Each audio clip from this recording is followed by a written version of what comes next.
Hey, what's going on? Welcome back to Iron Anchor Cycles and part 3 of our Police Road King build. If you've been with us since the beginning, you know all about what we're trying to do here, and I'm not gonna go through all that again. If you've missed the first 2 parts of this series, I will leave a link up here at the top for you to go check those out. And if you're already caught up and you wanna see where we go next, well, then you're in the right place. So if you recall, in our last video, we had just gotten the new 49mm front end put together and kind of left it there. In the video before that, we had run into some issues here in the back with the swing arm and not being able to get the height that I wanted to get out of it. Well, we're gonna start to work on both of those things today and make a little bit more progress. So what I'm gonna start off with first is getting a little bit more of this front end completed. I'd like to get the bars on. I'd like to, the wiring extensions we have, I'll show you that. I'd like to get measurements for clutch and brake lines, or clutch and upper brake line, I should say. And maybe just get a little bit more done up there and get this pretty much completely ready. I don't have the front fender yet, so that's gonna stay off. That stuff shouldn't take too long. Then we're gonna move back here. Now, I don't wanna give it away yet what our solution is for what we're gonna do back here to get some more height, but it's a really cool solution and I think y'all are gonna like it. So definitely stick around if you're into that. We've got a bunch of disassembly to do here, so that's what we'll get started with after we get a little bit more progress made on the front end. So without any further ado, I'm just gonna get going and get cracking away. So the first thing I'm gonna do is get our switch wiring harnesses ready to go. I'll meet you over there at the workbench where I'm working on that, and I'll kind of show you what we're gonna do, and we'll go from there. All right, welcome to the wiring bench here at Iron Anchor. Don't think we've ever shot a video over here before because, well, I can't think of anything less interesting than watching me solder about 1,000 wires, but figured I would just come over here and show you what we're gonna do. So on this bike, we've got 4 items we need to extend. Might be more things we gotta do down the road, but 4 for now. We've got our switch pods right and left. We've got our throttle by wire twist grip sensor, and we've got our tach. So fortunately, we've got pretty good wiring harness extensions for most of this stuff. We go to Gorilla Cables. They make really, really great and reasonably priced wiring extension kits. In this case, we're using their ultimate throttle by wire bagger wiring extensions for 08 to 13 models. What's nice about this is that they have a ton of wires in these extensions, and because we've got a police model bike where the wiring is a little bit different than on the other ones, we've got plenty of wires and we've got all the ones that we need to make these extensions work. So that's a really nice feature. The other thing is how long these are. So these are 24 inches long, and I don't think we're gonna need the full 24 inches, but honestly on this bike, particularly because we're starting with the wiring running into the nacelle, but then ultimately we're gonna move to a fairing down the road. I really don't know how much wire we're gonna need to make this all work, but we're gonna use all of it. In a lot of cases, we would, cut these to length if it was a bike that didn't have a fairing or the nacelle to hide the wires in and you really needed it to just be, nice and clean. But we got plenty of place we can put a service loop in on this so that if we do need more length when we go to the next iteration of this, we'll be able to do that. So I'm gonna use these full extensions, which I think is gonna be, well, it's just nice that we can do it, I guess. That's pretty much what we're gonna do over here. So like I mentioned, the police model bikes, the wiring hand controls are a little different than they are on the regular bikes, but even on the regular bikes, these pre-CAN bus wiring harnesses have a ton of wires in them. So we all got spoiled, I think, by those nice little 4-wire low voltage connectors that are on all the new bikes, but on these old ones, there's a lot of wiring connections to be done. So we're gonna basically, we're gonna cut this harness, we're gonna stagger it, we're gonna splice in the extensions, and we are gonna put the old ends back on. Now, if you didn't wanna use the old ends, you could cut the number of solders you have to do in half by just putting the pins that Gorilla gives you in the harness kit. You could put those on the end. The reason that I'm gonna be doing double the splices and actually putting the factory ends back on is, number one, I want these to be as long as I possibly can, so I wanna have as much wire as possible. Number 2 is, while we do have all the right colors in here to get the job done, the colors don't look exactly the same, and I'd like at both ends of this it to look factory. So That's just a little preference of mine. I like to put those wiring extensions in the middle. If we were doing a shorter extension, if we only needed 4 inches or 6 inches or something like that, I would probably just use these wires. But given that we need to use the whole thing anyway, I'm just gonna splice them in. So I've got quite a few wires to do here. I don't know. There's probably about 10 or 12 on each of these, and then 6 on the throttle by wire and another 6 on here. So I'm gonna be here a little while, but I'll give you a little progress update as we're moving through here, and hopefully I'll be done with this soon and we can get to getting this stuff on the bike.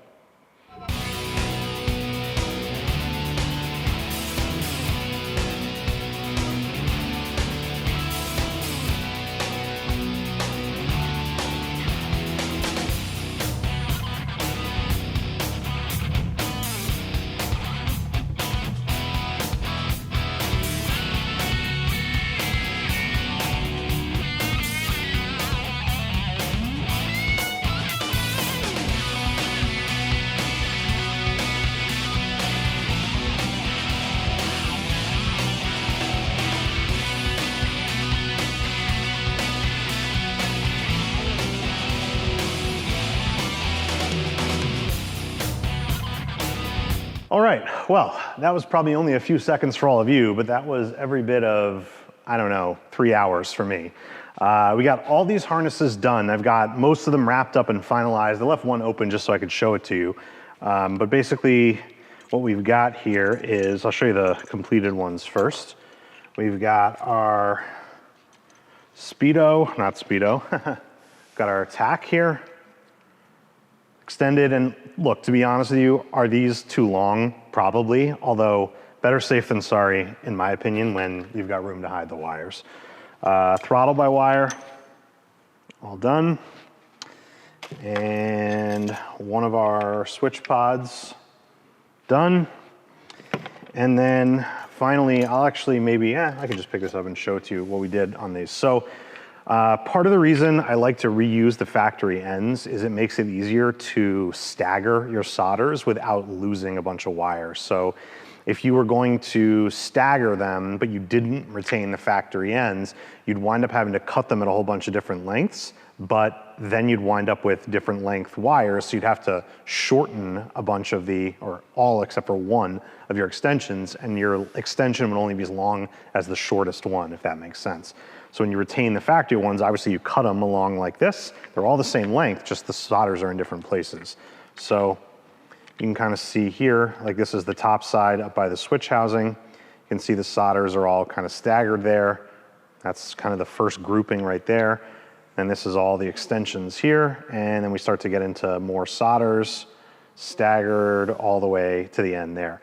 So what that does is it keeps you from getting a big clump of solders all together.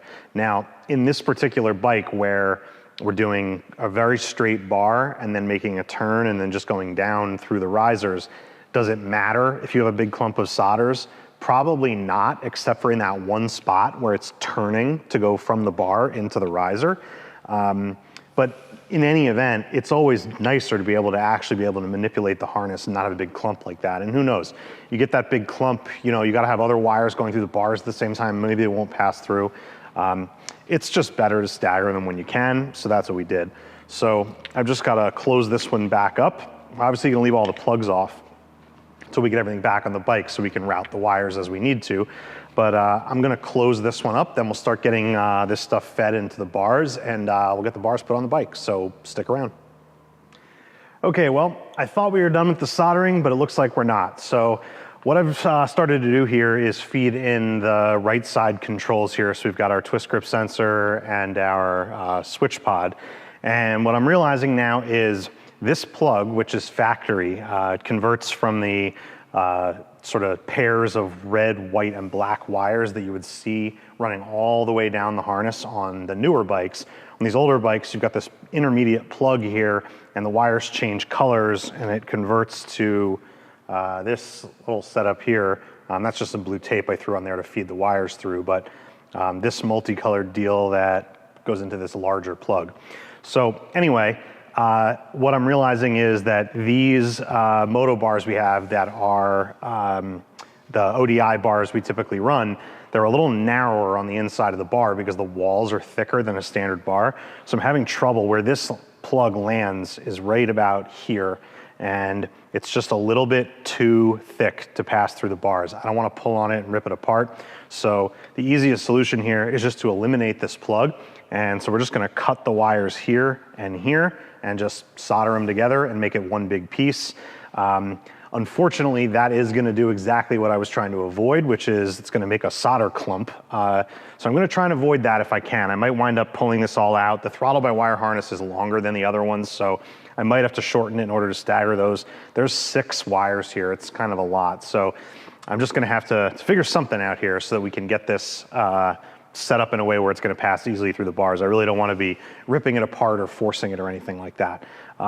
Also, for what it's worth, this is a great example of why really try to avoid doing those, big ape hangers with the, big sharp bends in them on these older bikes, because there's so many wires you have to pull through. And even on a bar like this that is just pretty much straight across, it can still be a challenge with so many wires. So in any event, that's where I'm at. I'm gonna fix that up. I'll show you my solution before I stick it in the bar, so stay tuned. All right, so I got these spliced in together, and hopefully you can see here, I was able to stagger the splices a little bit. Also, just really did my best to keep the solders as small and tight as possible. So definitely, I think this is gonna be a whole lot better than what we had there in terms of getting it to fit in. So I'm gonna tape this back up. I also actually, this extra piece that was on here that I cut, this is the wiring for heated grips. If you were gonna run those, the other end's under this cap. These bars can't run heated grips anyway, so I'm not worried about it. I'm not planning on it. So I just cut this off because it was overlapping down there as well. So now it's not. Just trying to give myself the best possible chance of getting this to slide through easily. So I'm gonna tape it back up and we'll see how it goes. All right, so with that little modification there on the twist grip sensor, was able to get the wires pulled in nice and smooth. So we've got 3 pieces coming out of here, obviously. We've got our throttle-by-wire and then the switch pod on each side. And bars are ready to go on, so let's make it happen.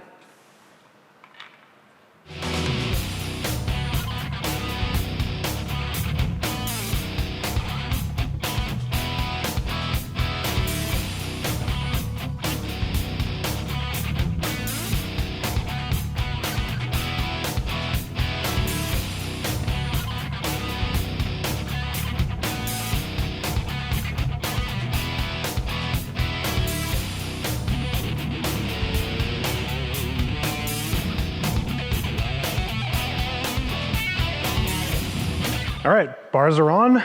Let's get the tack put in place.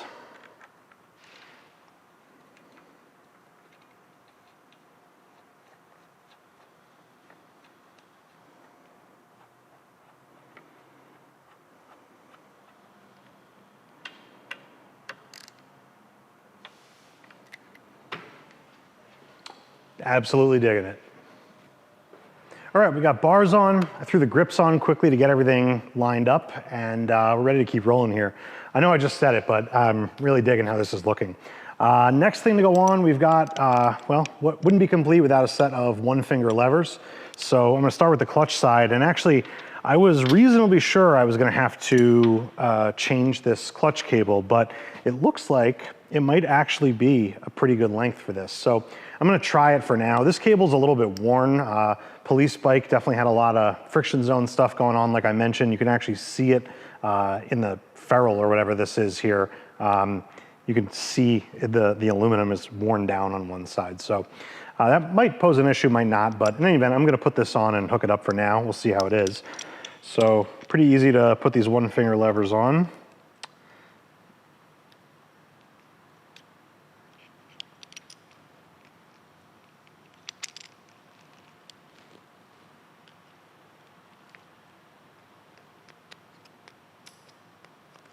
Okay.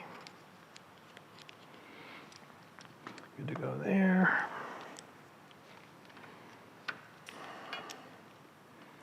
Let's pop this in here.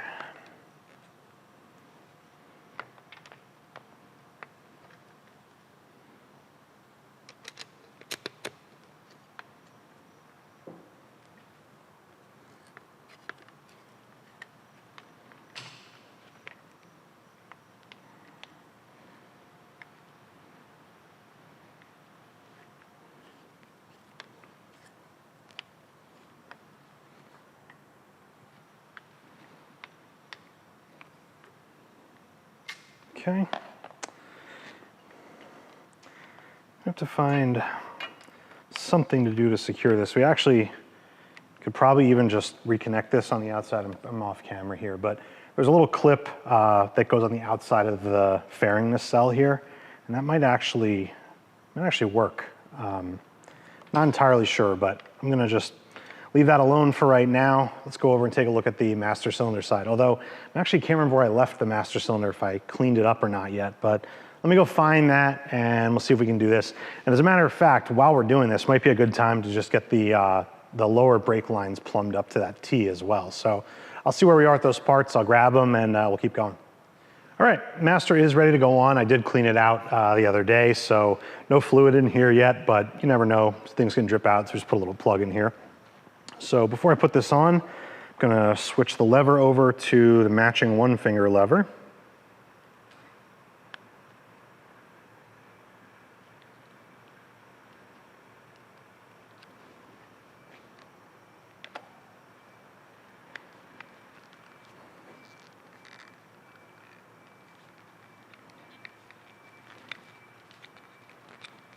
Okay. All right, so got our pin and the master cylinder wiped down. I'm gonna lubricate the pin a little bit and then we'll put the lever in to the master.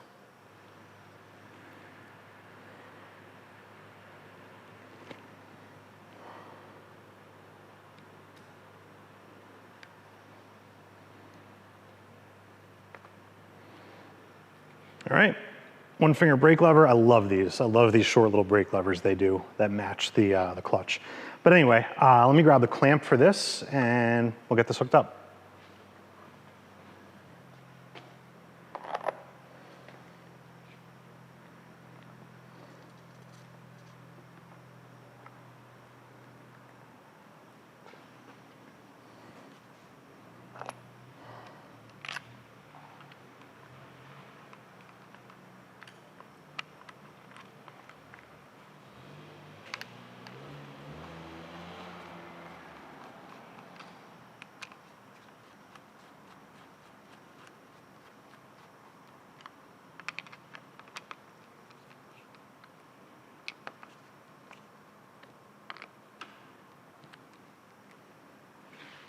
All right, looking good.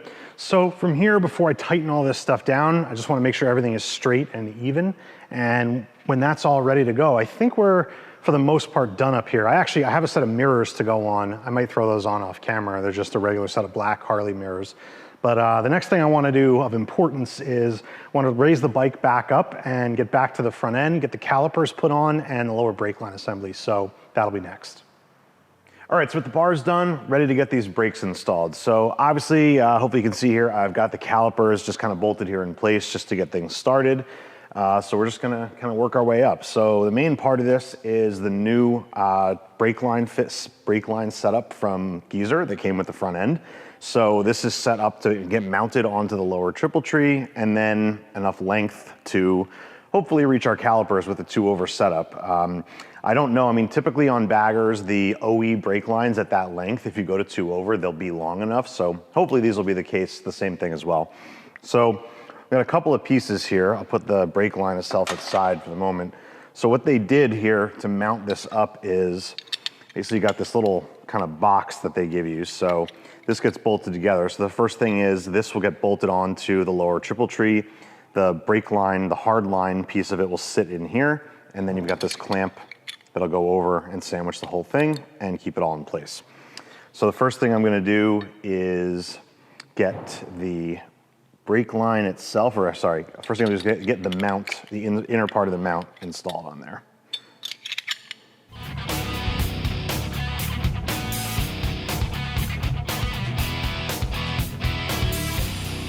All right, so with that piece in, you can take the brake line assembly itself, lay it in there, and then put the cover on to hold it all in place.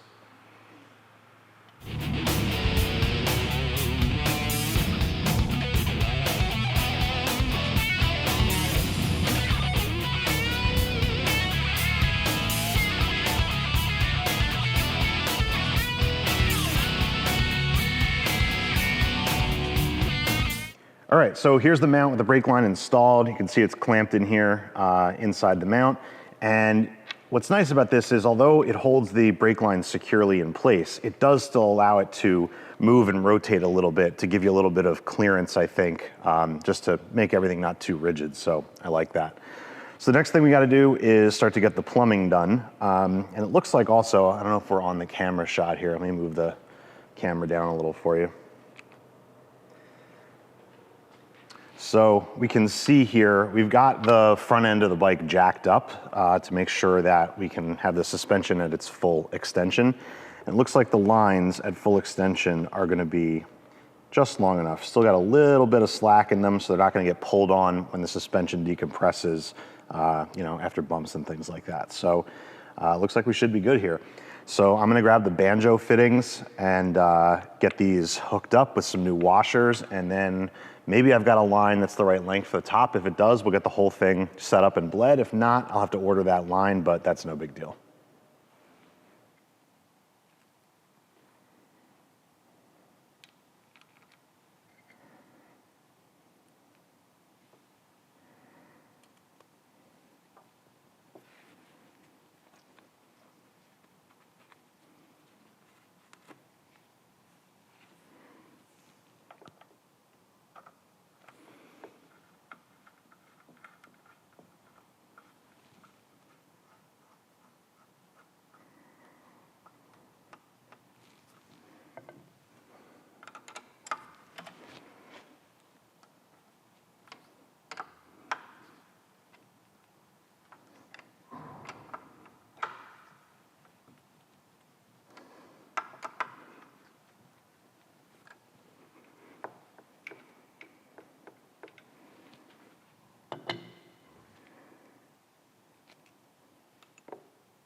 All right, with both lower brake lines hooked up, we got one more final little detail here, which is we were missing one of the caliper screens on this bike when we got it. So just decided rather than buy one in just regular raw finish, got two in black, which I like the way these look better, and that looks great. All right, well, I thought I had an upper brake line, but I actually don't. I took a little measurement, and unfortunately the line I have is just a little bit too long for the application here. So it would probably work if I was in a jam, but because we're not in a rush and don't need to get this bike off the lift today, just gonna go ahead and order the length that's the exact right length. We'll get that on and we'll be good to go. I do have a couple of other parts to put on up here though as we move on to the next thing. So one thing, just a quick little dress up thing. We've got a set of these black axle covers. I put the other side on, throw this one on. I'm not usually a huge fan of these, but I had them here and haven't done anything with them, so they're gonna go on here.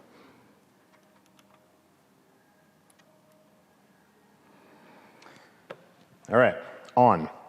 Now, the next thing, and I'm looking forward to this, is if you noticed from this video versus the last ones, the big OE crash bar engine guard is missing. I took that off because I had an idea about putting a different crash bar on, one that I really wanted to use, although after asking the manufacturer, they said that it was not gonna fit on this bike. Well, I think it is gonna fit, so we're gonna make an attempt to get it on here. So let me go grab that, I'll show you what it looks like, and we'll keep rolling. All right. Here's our crash bar from Santoro. Now, I mentioned that they said there was gonna be a fitment issue with this, and what they're saying is that the upper mount is different on the pre-2014 bikes. And while they are correct that that's true, I figured it was not gonna be a very big deal to overcome because the frames in general are the same. So the lower mounts are correct, so that lines up, and I can kind of show you how this is gonna go on here. There's just 2 bolts on each side. This goes here, and then this clutch cable's a little bit in the way, but that will come up and sort of sit right there. Now, I've already put this in place, and I've kind of mocked up where these holes land on the frame, and I'll show you those marks. And also, obviously, this is not the full bar. There are the slider ends that still have to get bolted on, but I'm just gonna wait until this is on the bike to do that. So let me show you the holes I marked, and we'll get this modified and get this thing bolted on. All right, so hopefully you can see here. I know it's probably a little dark with the shadows, but right here are the two original holes that exist on this particular frame, the early bikes. These holes don't line up with the holes on the crash bar. The crash bar holes are oval shaped and land just above it. So this is real simple. There's nothing back here. This is just a little cross member. I'm gonna go ahead and drill 2 more holes in here, and then everything will line up just fine. The only other little change is that presumably the holes that are here on the newer bikes are threaded holes, or I don't know what, but the kit only comes with bolts and no nuts.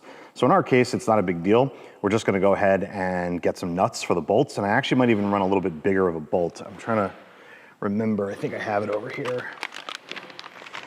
Yeah, so the hardware I've got it here that comes in the kit is, so you can see, so there's the sliders, and then you've got 2 large bolts, which are for the bottom mount, and then you've got these 1/4-inch bolts, which are for up here. Now, the holes in the crash bar are bigger, and we'll take a 5/16 bolt, and so that's what I'm gonna do here, and I'm just gonna run slightly larger hardware. Better safe than sorry.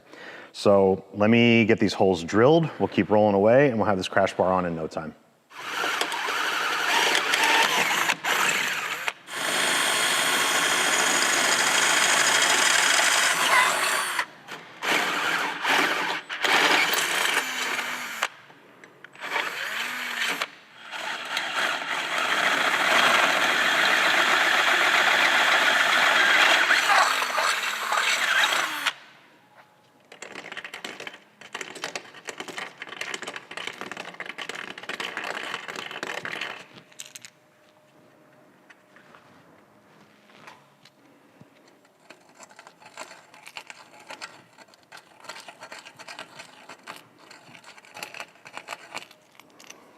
All right, with those holes drilled, we should be able to get this put up in place, and hopefully everything's just gonna line up exactly like it should.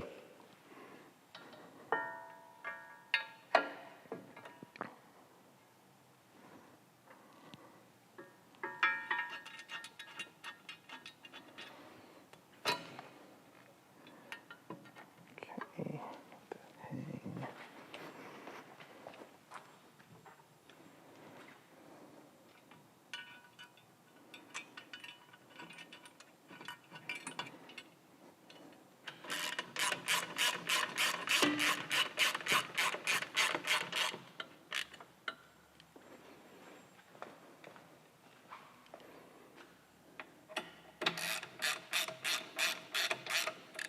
That up into position. There's one.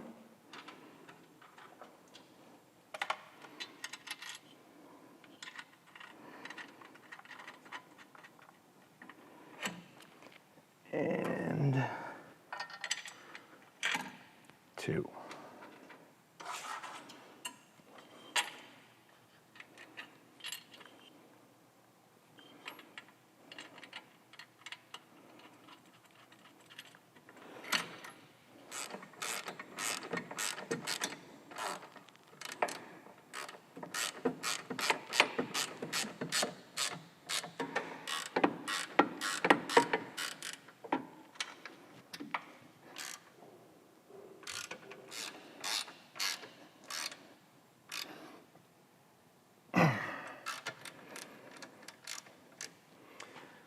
All right, well, that was super easy. I'm honestly surprised that they don't just sell a version of this for these early bikes, but if you've got one and they're willing to just drill 2 little holes in a, real thin piece of sheet metal steel there, well, you can have one of these too. So let me grab the slider ends and a wrench for this, and we'll get this thing wrapped up.